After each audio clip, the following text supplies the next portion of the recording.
사도행전 23장 1절부터 11절입니다. 사도행전 23장 1절부터 11절입니다. 한 절씩 교독하시겠습니다. 바울이 공회를 주목하여 가로되 여러분 형제들아 오늘까지 내가 범사의 양심을 따라 하나님을 섬겼노라 하거늘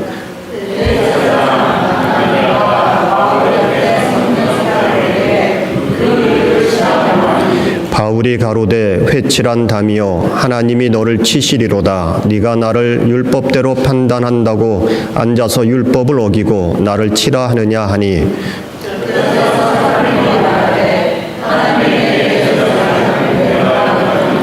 바울이 가로되 형제들아 나는 그가 대제사장인 줄 알지 못하였노라. 기록하였으되 너의 백성의 관원을 비방치 말라 하였느니라 하더라.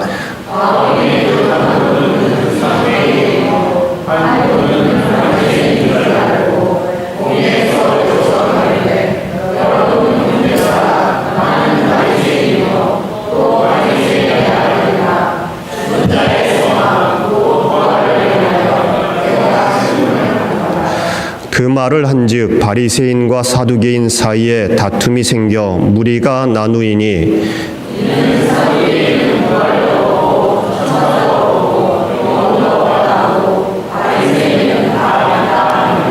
크게 혼화가 일어날새 바리새인 편에서 몇 서기관이 일어나 다투어 가로되 우리가 이 사람을 보매 악한 것이 없도다. 혹 영이나 혹 천사가 저더러 말하였으면 어찌하겠느뇨 하여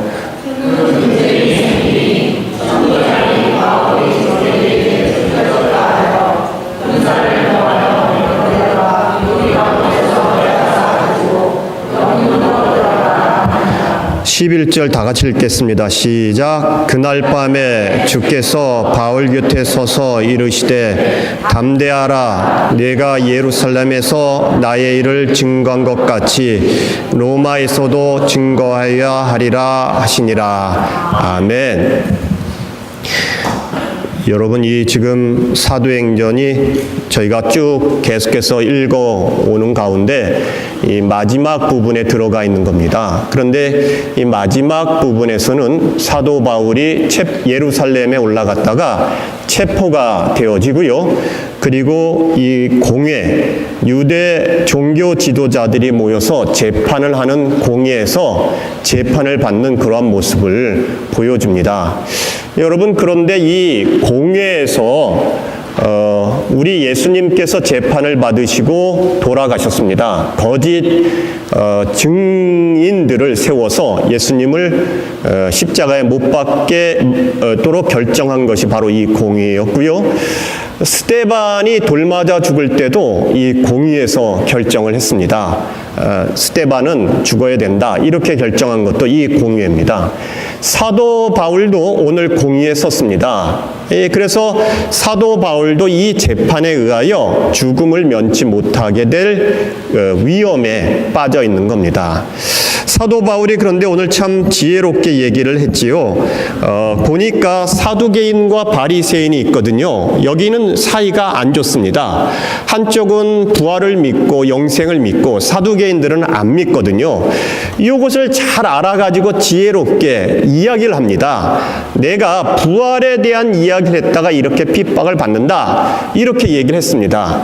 그래서 빠져나올 줄 알았지요. 그런데 사도 바울이 어떻게 됩니까? 물론 이 자리는 피했습니다마는 사두개인들과 제사장들이 이 바울을 보면서 꼭 죽여야 될 자다 이렇게 이야기를 합니다. 나중에 보면은요 12절 이하에 보면 바울을 죽이기 전에는 먹지도 아니하고 마시지도 않겠다고 맹세한 자들이 40명이 있었다 그럽니다. 이 사람들이 정말 안 먹고 안 마셨을까요? 바울을 죽일 때까지? 바울은 이제 감옥에서 2년을 있다가 이제 로마로 가게 되어지거든요. 바울은 전도자입니다. 전도하는 사람이고 복음을 전하는 사람이고 세계를 돌아다니며 전도를 했던 사람인데요. 그런데 지금 감옥에 갇혔습니다. 할 수 있는 일이 하나도 없습니다. 이 주눅 들고 낙담하고 언제 죽을지도 모르는 그러한 속에 있을 때에 그러한 밤에 주님께서 나타나십니다. 어느 밤이요? 절망하고 낙담하고 소망이 안 보이는 그러한 밤에 주님께서 나타나셔서 말씀을 주십니다. 뭐라고 말씀을 주시는 거 아니요? 11절에 보면 담대해라. 네가 예루살렘에서 나의 일을 증거한 것 같이 로마에서도 증거하여야 하리라. 무슨 뜻입니까? 용기를 가져라. 힘을 내라. 주저앉아 있지 말고 복음을 어디서든지 전해라. 감옥에 있다고 멈추지 마라. 힘을 내라. 그런 뜻입니다. 왜요? 복음을 예루살렘에서 전한 것처럼 네가 여기서 안 죽는다. 절대 안 죽는다. 걱정하지 마라. 로마에까지 가서 복음을 전하게 될 거다. 그러니 걱정하지 마라. 다 준비되어졌고 예정되어졌다. 그러니 걱정하지 말고 담대해라. 이렇게 말씀하시는 겁니다.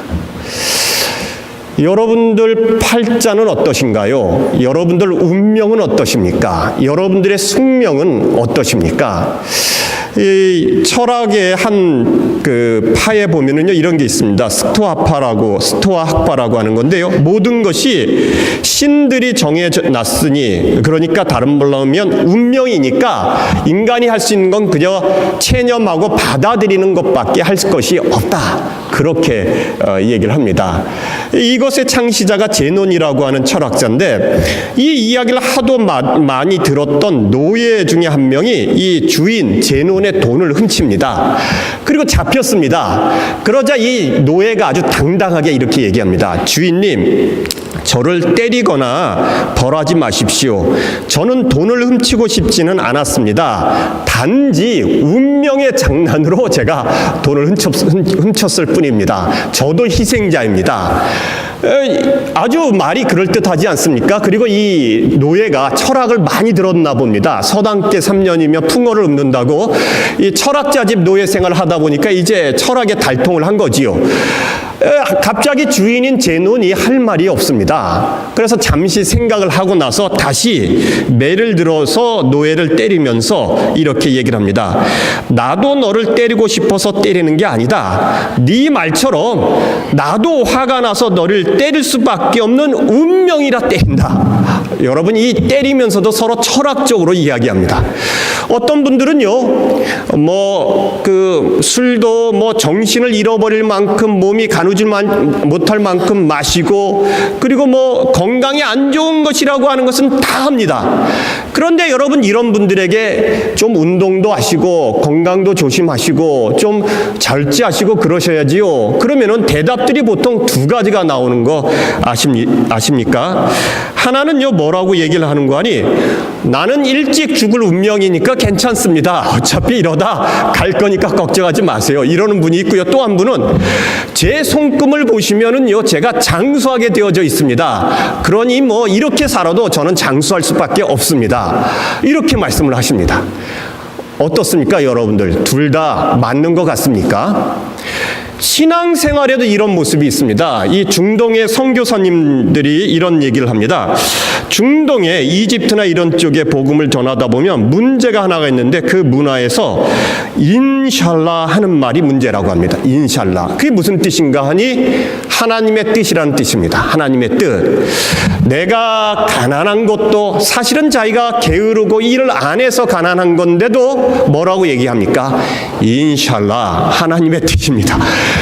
사람을 만나기로 했는데 3시간 후에 출발을 합니다. 늦게 출발하면서 도착을 하고 나서 기다리는 사람에게 뭐라 그래요? 인샬라. 하나님의 뜻이랍니다. 하나님의 뜻. 교회에서도 일을 열심히 해보자 그러면 뭐라 그럽니까? 우리 교회에서도요. 우리들이 믿는 신앙 현대 교회에서도 뭐라 그래요? 하나님의 뜻이거든요. 그렇게 된 것도. 이 하나님의 뜻을 딱 갖다 놓고 나면 할 말이 없습니다.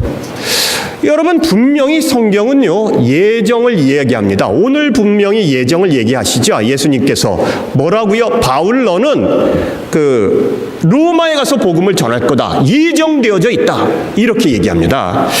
그런데 여러분, 이것을 잘 아셔야 되는 것이요, 이것은 우리가 말하는 팔자소관이나 운명이나 숙명이나 이런 것과 다른 것이란 말입니다.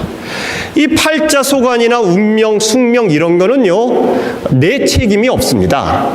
성실할 필요도 없습니다. 그냥 나에게 주어진 모습을 그냥 받아들이면서 다 체념해버리면 되는 것이 그것입니다.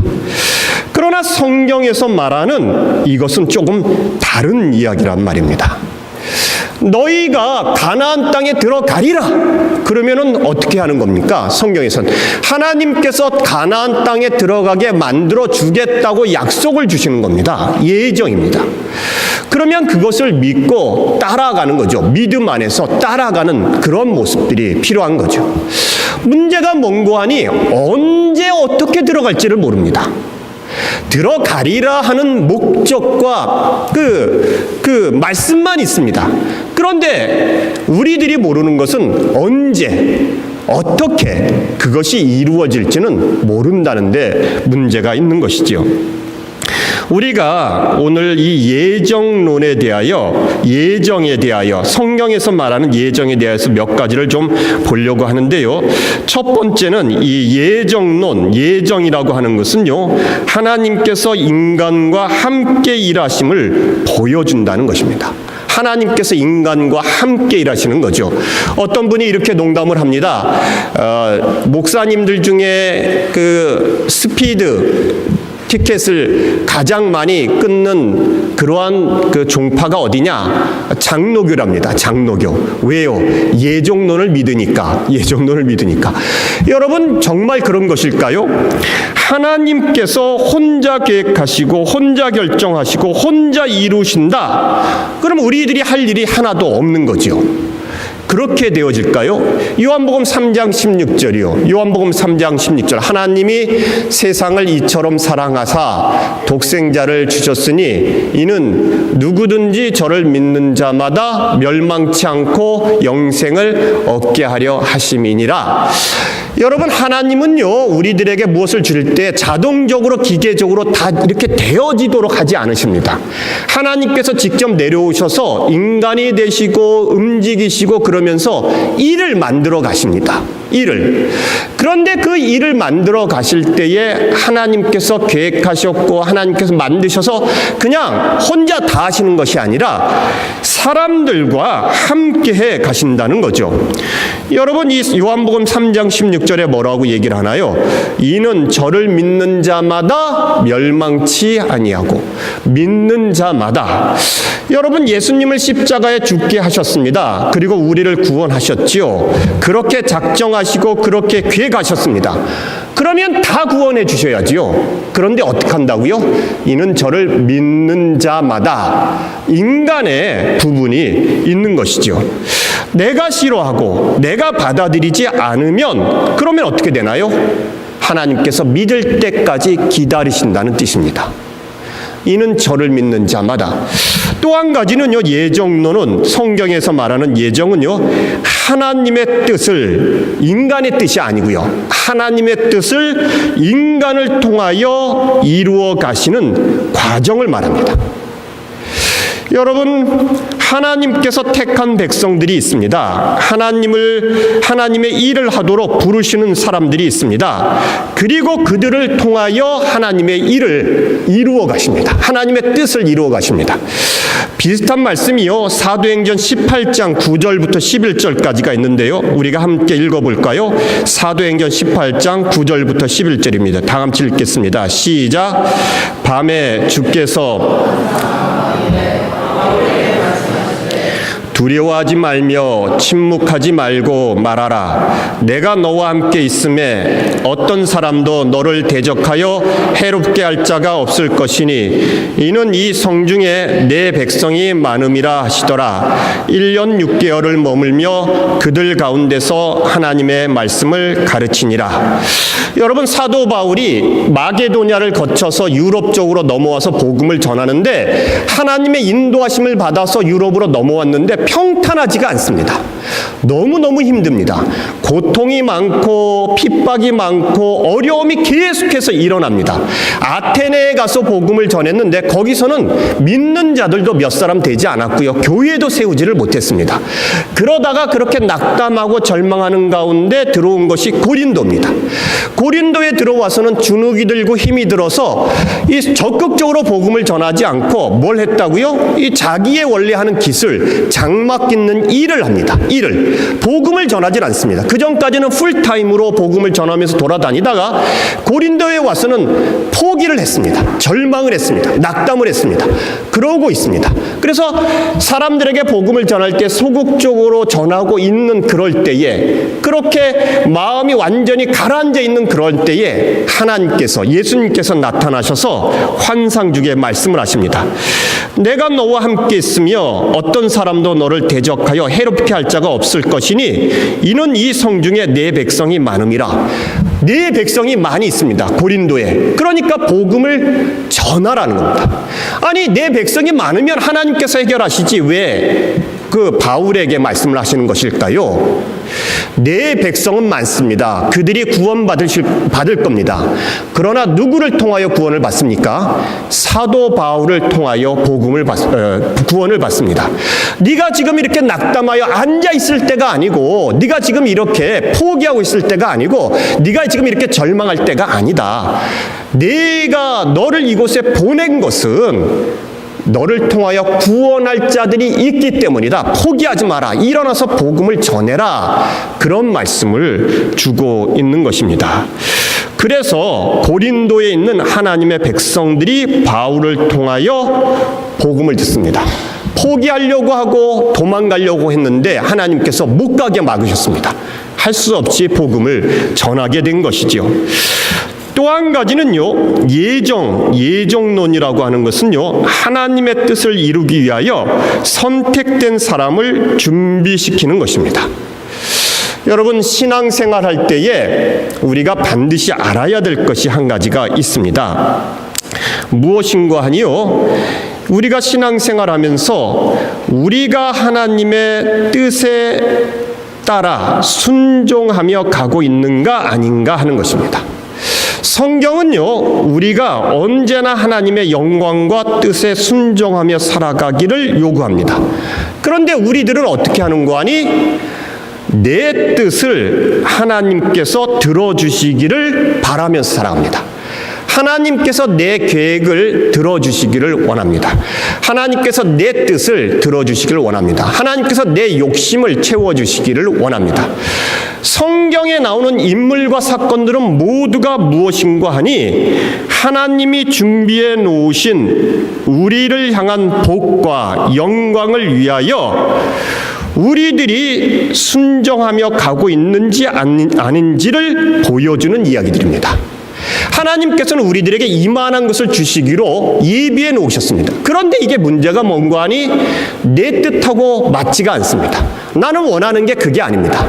그러나 하나님께서 우리를 돌이키셔서 훈련시키셔서 하나님이 원하시는 것, 하나님이 뜻하시는 것, 하나님이 주시는 복을 받아들이도록 만들어가고 있다는 거지요. 여러분, 창세기 28장 10절 이하는요, 베델 사건입니다. 야곱이 아버지에게 사기치고 형에게 사기쳐서 장자의 축복을 받았습니다. 그리고 도망을 치다가 어디에 갔는 거 아니? 베델에서 잠을 자게 되지요. 잠을 잘 때에 이 하늘에서 천사가 오르락 내리락 하는 것을 보게 됩니다. 그리고 거기서 축복의 말씀을 듣습니다. 내가 너를 축복해 줄 거고 큰 민족으로 만들어 줄 거고, 그리고 네가 다시 돌아올 때는 정말 복받은 사람이 되어서 돌아오게 될 거다, 이렇게 얘기합니다. 여러분 여기서 궁금한 게 있지 않습니까? 장제 축복의 기도를 받았으면, 이제 축복을 받았으면 이 자리에서 축복해 주시면 되지, 왜 하나님께서는 지금 주시지 않고 갔다 오면 주겠다고 말씀을 하실까요? 우리도 이게 참 숙제입니다. 항상 하나님께서는 장차 복을 주시겠다고 하시는데 그게 참 마음 답답한 일입니다. 지금 여기에서 주셨으면 딱 좋겠는데 하나님께서는 갔다 오면 주시겠다고 약속을 하십니다. 왜 그러셨을까요? 야곱의 항복을 받아내실 필요가 있었습니다. 야곱을 변화시킬 필요가 있었습니다. 예정론, 예정이라고 하는 것은요, 언제나 내가 하나님의 뜻에 항복하는 것이 먼저 있어야지 되고요, 또 한 가지는 하나님이 기뻐하시는 방법대로 내가 쓰임을 받아야 됩니다. 야곱은 이제 20년이 넘게 가서 일을 합니다. 가서 일을 하고, 그리고 거기에서 일가를 이루고 자녀들을 키워서 돌아오게 됩니다. 여러분, 이렇게 돌아오게 되어질 때에 이 재물이, 이 가족들이 이렇게 이룬 일과가 야복강 강에서 다 뺏기게 됩니다. 강 건너에는 형 에서가 군대를 이끌고 와 있고요. 그리고 강 이편에서 지금 야곱이 자기의 재산과 가족들을 데리고 있습니다. 이럴 때에 형에게, 형으로 말미암아 내가 죽임을 당할까 두려워서 보냅니다. 뭘 보내나요? 처음에는 재산을 보내고, 그 다음은 가족들을 보내고, 그리고 혼자 남습니다. 여러분, 모든 것을 다 빼앗기고 야복강가에서 혼자 남아 있을 때에 하나님께서 나타나십니다. 그리고 하나님께서 그에게 축복하십니다. 뭐라고 축복하십니까? 너의 이름을 이제는 이스라엘이라고 해라. 그리고 너를 말미암아 많은 민족들이 복을 받게 될 것이고, 많은 사람들이 하나님께로 돌아오는 역사가 일어나게 될 것이다. 이렇게 약속을 주고 있는 거지요. 여러분, 우리가 예수를 믿으면은요, 신앙생활을 하게 되면 내 생각, 내 욕심, 내 기호, 내 계획과 맞지 않는 일들을 경험하게 됩니다. 요즘 우리가 새벽 예배 때 출애굽기 읽지요. 출애굽한 백성들이 우리가 어제 보았는데요, 첫 번째 전쟁을 하지요. 누구와의 전쟁이었습니까? 아말렉과의 전쟁이었습니다. 아말렉. 이 아말렉이 만약에 이스라엘 백성들이 애굽에 있었다면, 우리가 예수를 믿지 않았다면 싸울 필요도 없고 만날 필요도 없는 그러한 족속입니다. 그러나 예수를 믿는 순간부터 내 욕심, 내 계획과 맞지 않는 그런 일들로 인하여 우리가 어려움을 당하게 되는 거죠. 이게 바로 하나님의 간섭입니다. 하나님의 인도하심입니다.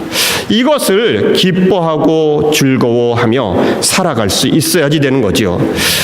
우리 기독교인들은요, 요즘 현대 기독교인들은 신앙생활에서 어떤 하나님의 뜻이 나타나기를 바라지도 않습니다. 하나님께서 그냥 내가 편안하게 먹고 사는데 건드리지만 않아 주셨으면 참 좋겠다고들 생각들을 하지요. 내가 하나님 찾을 일 없고 하나님께 기도하기 위하여 새벽 예배 나오고 금요 집회 나올 필요 없을 정도만 내버려 두시면 참 좋겠다고들 생각을 합니다. 여러분, 그렇지 않습니까? 하나님께서 나를 건드리시지만 않으면 내가 그저 헌금하고 봉사하고 주일 성수하고 하나님께 바칠 의무는 내가 할 테니까 하나님도 나를 건드리지 마시고 우리 서로 찾지 말고 그냥 이대로 살아가면 좋겠다고들 생각하면서 신앙생활들을 하는 것이지요. 그러나 여러분, 하나님의 뜻은, 하나님의 예정은 거기에 있지 않습니다. 우리가 항복하고 하나님의 뜻을 받아들이고 그리고 하나님의 방법대로 쓰임을 받아서 이웃들에게 복음을 전하며 살아가도록 우리를 부르시고 있다는 거죠. 여러분, 우리가 처한 곳이 하나님이 그 일을 하기 위하여 약속하신 곳이요, 부르신 곳입니다. 여호수아서 1장 1절부터 9절을 한번 보실까요? 우리가 한 절씩 한번 교독하도록 하겠습니다. 여호수아서 1장 1절부터 9절입니다. 여호와의 종 모세가 죽은 후에 여호와께서 모세의 시종 눈의 아들 여호수아에게 일러 가라사대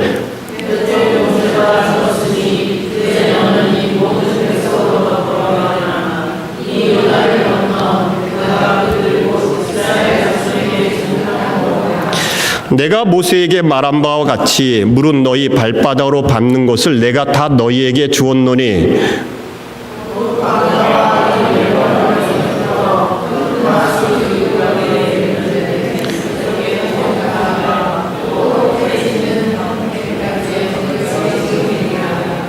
좀 덥지만 힘내서 같이 읽으십시다. 너희 평생에 너를 능히 당할 자가 없으리니 내가 모세와 함께 있던 것 같이 너와 함께 있을 것임이라. 내가 너를 떠나지 아니하며 버리지 아니하리니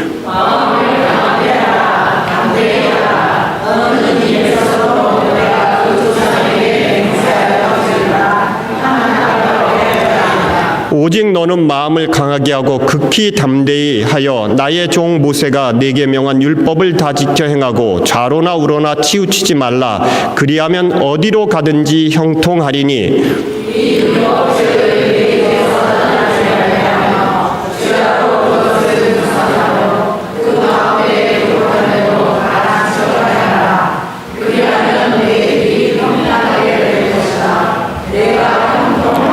내가 내게 명한 것이 아니냐. 마음을 강하게 하고 담대히 하라. 두려워 말며 놀라지 말라.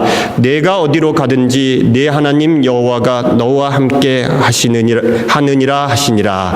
아멘. 여러분, 이 여호수아 1장 1절부터 9절은 무슨 뜻입니까? 이 아직 약속의 땅에 안 들어간 겁니다. 그런데 여호수아에게 하시는 말씀은 그 땅을 너에게 주었다. 그러니까 두려워하지 마라. 담대해라. 요단강을 건너가라. 내가 너에게 명한 것이 아니냐. 너를 당할 자가 없을 것이다.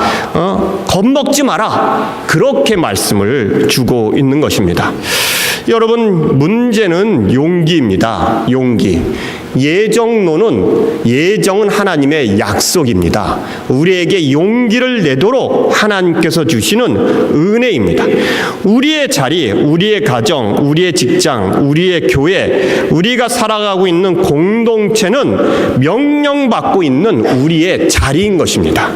문제는 그 약속과 사명을 우리가 받아들이고 용기 있게 담대하게 강하고 담대한 마음으로 그 약속을 따라가고 있느냐 아니냐는 것이죠. 여러분들에게 하나님께서 그 주신 약속들이 있습니다. 그러니 강하고 담대하라는 거죠. 매 맞고 딴소리하면서 어쩔 수 없이 끌려가면서 하나님의 일을 하는 것이 아니라 예정되어져 있으니까, 다 결정되어져 있으니까, 약속되어져 있으니까 하나님을 믿는 마음으로 행복하게 따라가며 즐겁게 신앙생활하라고 말씀하고 있는 것이지요. 여러분, 신앙생활의 행복은 어디 있나요? 이 하나님의 약속을 바라보면서 갈 때에 거기에 기쁨과 행복이 있는 것입니다. 우리가 심리적으로 위로받고 좋은 소리 듣고자 나와 있는 것이 아니지요. 하나님께서 살아계시고 하나님의 역사심이 있고 하나님의 뜻이 우리 인생 가운데 이루어짐을 바라보기 위하여 이곳에 나와 있는 것입니다. 여러분, 우리가 기도하면서 하나님께 더욱더 매달리고 하나님의 뜻이 우리 인생 가운데 이루어지도록 담대하게 나아가야지 되겠습니다. 다 같이 기도드리시겠습니다.